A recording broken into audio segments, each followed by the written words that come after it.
In 476 AD, a teenage barbarian king named Odoacer walked into Ravenna and deposed Romulus Augustulus, a boy emperor with a name that combined the founder of Rome and the founder of the Roman Empire. The act was almost casual, no great battle, no dramatic siege.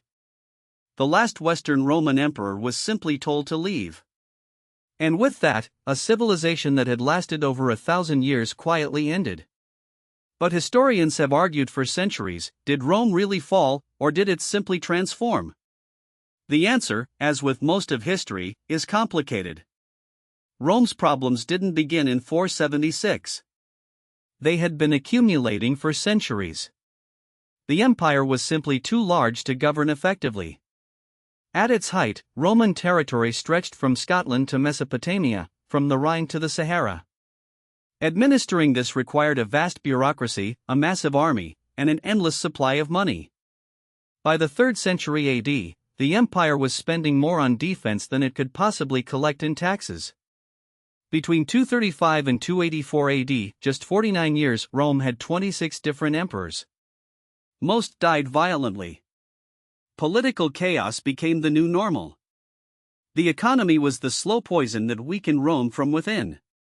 To pay its armies, Rome debased its currency, mixing silver coins with cheaper metals. Inflation spiraled. Trade collapsed. The middle class, which had been the backbone of Roman civic life, was crushed under tax burdens. Small farmers lost their land to wealthy elites. The result was a feudal-like system emerging centuries before medieval feudalism, large estates worked by unfree laborers, a population increasingly dependent on powerful patrons rather than civic institutions. The military crisis was equally devastating. Rome had always relied on its legions, but by the 4th century, those legions were increasingly filled with Germanic soldiers fighting for pay rather than patriotism. When barbarian groups like the Visigoths were allowed to settle inside Roman territory in 376 AD after fleeing the Huns, the arrangement quickly fell apart. Roman officials treated the Visigoths brutally, extracting food and forcing them to sell their children into slavery.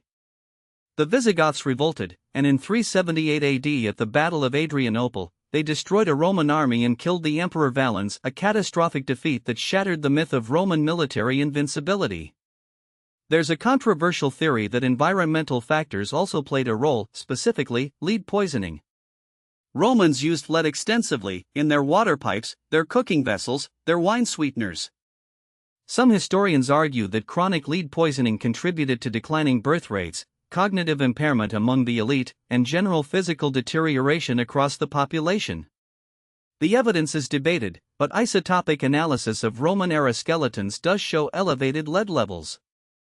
Meanwhile, the Eastern Roman Empire, Byzantium, survived for another 1,000 years until 1453, suggesting the Western collapse was about specific vulnerabilities, not a universal Roman decline. The fall of Rome wasn't a single catastrophe but a slow unraveling that changed the world forever.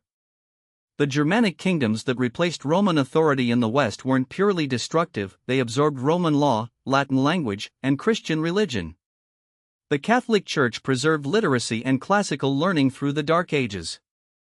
Yet for ordinary people living through the 5th century, life became dramatically worse, trade collapsed, cities shrank, roads fell into disrepair. The Pax Romana, centuries of relative peace, gave way to centuries of fragmentation. Rome's legacy lived on in every European language, every legal system, every cathedral. The empire fell, but it never really died.